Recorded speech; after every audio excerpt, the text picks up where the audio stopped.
Hyderabad's best hospital for ear, nose, throat and hearing problems. Asian ENT Care Center.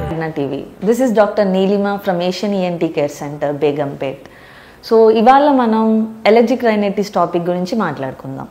Allergic rhinitis అన్నది మీరు వినే ఉంటారు. తుమ్ములు రావడం, ముక్కులోంటి నీరు కారడం, కళ్ళు దురదలు పెట్టడం, గొంతు దగ్గర దురద పెట్టినట్టు అనిపించడం. ఈ సిమ్టమ్స్ అన్నీ చూస్తూ ఉంటాం. సో ఇది సాధారణంగా ఏ వయసు వరకైనా ఉండొచ్చు. పిల్లల నుండి పెద్దవాళ్ళ వరకు ఎవరికైనా ఈ ఫీచర్స్ అన్న ఉండొచ్చు. ఇవి ప్రతిరోజు ఇబ్బంది పడే పేషెంట్స్ ఉంటారు. సంవత్సరంలో కొన్ని సీజన్స్ వైజ్గా కూడా ఇబ్బంది పడే వాళ్ళు ఉంటారు. మనం అర్థం చేసుకోవాల్సింది ఏంటి అని అంటే అలర్జిక్ రైనైటిస్ అన్నది ఏ ఇన్ఫెక్షన్ కాదు. అందరూ గుర్తుపెట్టుకోండి. అలర్జిక్ రైనైటిస్ అన్నది ఒకరి నుండి ఒకరికి వ్యాపించే వ్యాధి, అంటే వైరల్ బ్యాక్టీరియల్ ఇన్ఫెక్షన్ వెరైటీ కాదు. అలర్జిక్ రైనైటిస్ అన్నది మన బాడీ యొక్క హైపర్ సెన్సిటివిటీ రియాక్షన్. ఇందులో ఏమవుతుందంటే మనం ఏదైనా గాలిలో ఉండే దుమ్ము, రకరకాల డస్ట్ పార్టికల్స్ కానీ, లేకపోతే పోలెన్ అంటే చెట్ల ఒక పుప్పొడి, లేదా మనం తినే పదార్థాల్లో ముఖ్యంగా సాధారణంగా చూసేవి కొన్ని రకాల ఫ్రూట్స్కి అండ్ ఆల్సో నట్స్కి, కొంతమంది పిల్లల్లో మిల్క్ అండ్ ఆల్సో ఎగ్కి చూస్తూ ఉంటాం అన్నమాట. సో ఎలర్జీ అని అన్నది ఒక హెరిడిటరీ ఫ్యాక్టర్ కూడా యాడ్ అయి ఉండే విషయం. సో మన పెద్దవాళ్ళకి ఉంటే there is 60% of chance that మనకి కూడా అది ఉండే అవకాశం ఉంటుంది. అంటే అది మనం తినే ఫుడ్లో ఉండే వెరైటీస్ కానీ కావచ్చు, దుమ్ముకైనా కావచ్చు, పుప్పొడికైనా కావచ్చు, ఫంగై లాంటి వాటికైనా కావచ్చు. సో దీనిలో మనం సాధారణంగా స్కిన్ విషయానికి వస్తే చూసే ఫీచర్స్ ఏమో ర్యాష్ లాగా ఉంటుంది, దద్దులు రావడం చూస్తూ ఉంటాం. ముక్కు విషయానికి అదే అలర్జిక్ రైనైటిస్ కాంపోనెంట్ అంటే అందులో ముక్కు విపరీతమైన తుమ్ములు రావడం, ముక్కులోంచి కంటిన్యూస్గా నీరు కారడం, దాంతోపాటు కళ్ళకు సంబంధించి కళ్ళు ఎర్రబడడం, కళ్ళు దురదలు రావడం, అంగిలి దురద పెట్టినట్టు అనిపించడం, ఇవన్నీ కూడా చూస్తూ ఉంటాం. సో మనం తెలుసుకోవాల్సిన విషయం ఏంటి అని అంటే ఈ సిమ్టమ్స్ అన్నీ వచ్చినప్పుడు అసలు మనకి రోజులో ఏ టైంలో ఎక్కువగా ఉంటున్నాయి అండ్ మనం సంవత్సరంలో ఏ కాలంలో ఎక్కువగా ఇబ్బంది పడుతూ ఉంటాం, ఇది గమనించుకోవాల్సిన విషయం. సో దాన్ని బట్టి మనం వీటిని మైల్డ్ కింద, సివియర్ కింద కేటగరైజ్ చేస్తూ ఉంటాం. మనము ఎక్కడికైనా సరే దీనికి సంబంధించి మెడికేషన్ తీసుకుంటే తగ్గుతుంది డాక్టర్ గారు, ఈ ప్రాబ్లం అన్నది మళ్ళీ వస్తుంది అని చెప్తూ ఉంటారు ఎక్కువ మంది. దీనికి కారణం ఏంటి అని అంటే మనం మందులు ఏవైతే వాడతామో ఎలర్జిక్ రైనైటిస్ కానీ అవన్నీ కూడా మన బాడీ నుండి వచ్చే ఆ రియాక్షన్ని అప్పటికి తగ్గించడానికి మాత్రమే పనిచేస్తాయి. కాబట్టి వాడినంత కాలం బాగుంటుంది. మళ్ళీ తిరిగి మనం ఆ ఎలర్జన్కి ఎక్స్పోజ్ అయిన వెంటనే పేషెంట్స్కి ఈ ఫీచర్స్ మళ్ళీ ప్రజెంట్ అవుతూ ఉంటాయి. సో మనం ఏం చేయాలి అని అంటే ఎలర్జీకి మెయిన్గా అవాయిడెన్స్, అంటే వాటిని దూరంగా ఉండడమే మనం మెయిన్గా చేయాల్సిన విషయం. సో మనం దేనివల్ల అయితే వస్తుందో వాటికి దూరంగా ఉంటే చాలా మట్టుకు మనం సిమ్టమ్స్ని అవాయిడ్ చేయడానికి కుదురుతుంది. కానీ సివియర్ కేసెస్లో కొన్నిసార్లు ఇది పాసిబిలిటీ ఉండదు. సో మనం నెక్స్ట్ తెలుసుకోవాల్సిన విషయం ఏంటంటే డాక్టర్ గారు దేనికి ఎలర్జీ ఉందండి నాకు తెలియట్లేదు, ఎక్కడికి వెళ్ళినా వస్తుంది, బయటున్నా ఉంటుంది, లోపలున్నా ఉంటుంది అని చెప్తూ ఉంటారు. దీనికి కారణం ఏంటంటే సింగిల్ థింగ్స్ కాకుండా మల్టిపుల్ ఎలర్జన్స్ అన్న వాటికి ప్రాబ్లం ఉండే అవకాశం ఎక్కువగా ఉంటుంది. సో మనం దీనికి సంబంధించి కొత్తగా మనకి 2 రకాల పరీక్షలు అవైలబిలిటీలో ఉన్నాయి. ఒకటి స్కిన్ ప్రిక్ టెస్ట్, ఇంకొకటి బ్లడ్ టెస్ట్.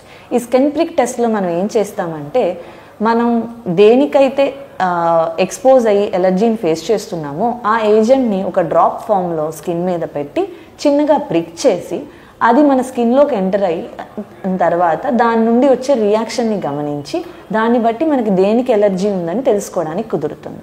ఇంకొకటి బ్లడ్ టెస్ట్. సో మన బాడీలో ఈ ఎలర్జెన్స్ వల్ల IgE యాంటీబాడీస్ అనేవి పెరుగుతాయి అన్నమాట. వాటి లెవెల్స్ని కూడా మెజర్ చేసి దాన్ని బట్టి కూడా మనకి దేనికి ఎలర్జీ ఉందని చెప్పడానికి కుదురుతుంది. ఈ రెండిట్లో కూడా గమనించుకుంటే మన స్కిన్ ప్రిక్ టెస్ట్ అనేది గోల్డ్ స్టాండర్డ్ టెస్ట్ అని అంటాం. సో దీనికే రిలయబిలిటీ ఎక్కువగా ఉంటుంది.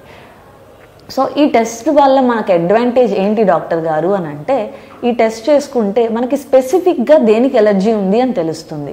సో దాన్ని బట్టి మనకి దేన్ని అవాయిడ్ చేయాలి అని మనకి తెలుస్తుంది. ఇది మనకి దీన్ని ఎలా తెలుసుకోవాలి అనే విషయం. సరే మరి డాక్టర్ గారు నాకు తెలిసిందండి దానికి నాకు ప్రాబ్లం ఉంది, నేను దానికి ఫర్దర్గా నేను ఎట్లాగా ట్రీట్మెంట్ వైజ్గా నేను ఏం చేయగలుగుతాను అని అంటే ఎవరికైతే ఎలర్జీ సమస్య మరీ తీవ్రంగా ఉంటుందో వాళ్ళకి సర్జికల్ ఆప్షన్ ఒకటి మనం ఇవ్వగలిగేది ఏంటి అని అంటే, ఏదైతే ముక్కులో మ్యూకోజా మనకి ఎలర్జీని కారణం చేస్తుందో ఆ మ్యూకోజాని డీసెన్సిటైజ్ చేయడం ఒక పద్ధతి. రెండో పద్ధతి లాంగ్ టర్మ్ ట్రీట్మెంట్ ఏంటి అని అంటే ఇమ్యూనోథెరపీ అని మనకి ఇప్పుడు అవైలబిలిటీలో ఉంది. మనకి ఏదైతే ఎలర్జీని కాజ్ చేస్తుందో వాటిని తక్కువ డోసుల్లో నెమ్మదిగా పెంచుకుంటూ వెళ్ళి మనం దానికి డీసెన్సిటైజేషన్ టెక్నిక్ అన్నది నోటి ద్వారా చాలా సింపుల్గా చుక్కల మందు ద్వారా తీసుకోవచ్చు. ఇది మనకు కొత్తగా వచ్చిన అడ్వాంటేజ్ అనమాట. సో ఇవి మనకి ఎలర్జిక్ రైనైటిస్లో ఉన్న ట్రీట్మెంట్ ఆప్షన్స్. ఈ ఎలర్జిక్ రైనైటిస్కి సంబంధించి అందరూ గుర్తుపెట్టుకోవాల్సిన విషయం ఏంటి అని అంటే, సాధారణంగా ఇప్పుడు మనకి పొల్యూషన్ విపరీతంగా పెరిగిపోవడం, ఈ ఖాళీ స్థలాల్లో పిచ్చి మొక్కలు లాంటివి పెరుగుతూ ఉండడం వల్ల ఎక్కువ మందికి ఈ సింటమ్స్ అనేవి చూస్తూ ఉంటున్నాం. అందుకని మనం ముఖ్యంగా చేయవలసింది బయటకు వెళ్ళినప్పుడు మాస్క్ ధరించడం అనేది చాలా ముఖ్యం. మన ఇంట్లో కూడాని డస్ట్ ఎక్కువ పేరుకుపోకుండా చూసుకుంటూ ఉండాలి. వెల్ వెంటిలేషన్, గాలి వెలుతురు మంచిగా ఉండేలా చూసుకోవాలి. ఇవి సాధారణంగా అందరూ పాటించవలసిన జాగ్రత్తలు. ఎవరికైతే ఎలర్జీ ఉంటుందో వాళ్ళందరూ చల్లటి వాతావరణానికి చాలా ఈజీగా ఎఫెక్ట్ అవుతూ ఉంటారు. సో ఎందుకు అని అంటే, చల్లటి వాతావరణంలో మన బాడీలోని మ్యూకస్ అనేది డ్రై అయిపోతుంది. మన మ్యూకస్ అన్నది మనకి ఇమ్యూన్ ఫంక్షన్ సరిగ్గా పనిచేయడానికి ఉపయోగపడుతుంది. అది ఎప్పుడైతే డ్రై అవుతుందో దాని ఫంక్షన్ అది సరిగ్గా చేయలేదు. అలాంటప్పుడు ఈజీగా వైరల్ ఇన్ఫెక్షన్స్ అనేవి వస్తూ ఉంటాయి. ఈ ఎలర్జిక్ రైనైటిస్ పేషెంట్స్ అందరికీ కూడా ఈ మ్యూకస్ మెంబ్రెయిన్ ఏదైతే ఉందో మ్యూకస్ని ఫామ్ చేసే మెంబ్రెయిన్ ఏదైతే ఉందో ఎపిథీలియల్ బ్యారియర్ అని అంటాం, అది చాలా వీక్గా ఉంటుంది. దానివల్ల వాళ్ళకి ఈజీగా వైరల్ ఇన్ఫెక్షన్స్ అన్నవి ఎక్కువగా వస్తూ ఉంటాయి. అందుకని మనం కంపల్సరీ ఇలాంటి పేషెంట్స్ అందరికీ ఎవ్రీ ఇయర్ ఇన్ఫ్లుయెన్జా వ్యాక్సిన్ని అడ్వైస్ చేయడం కుదురుతుంది. సో ఎలర్జిక్ రైనైటిస్ అనేది ఒక దీర్ఘకాలిక హైపర్ ఇమ్యూన్ రెస్పాన్స్ వల్ల వచ్చే ప్రాబ్లం కాబట్టి పేషెంట్స్ అందరూ కూడా జాగ్రత్తగా అవాయిడెన్స్ మెజర్స్ని తీసుకుంటూ అవసరమైనప్పుడు మందులు వాడుకుంటూ ఈ ప్రాబ్లమ్ని కంట్రోల్లో పెట్టుకుంటే ప్రశాంతమైన జీవితాన్ని గడపవచ్చు.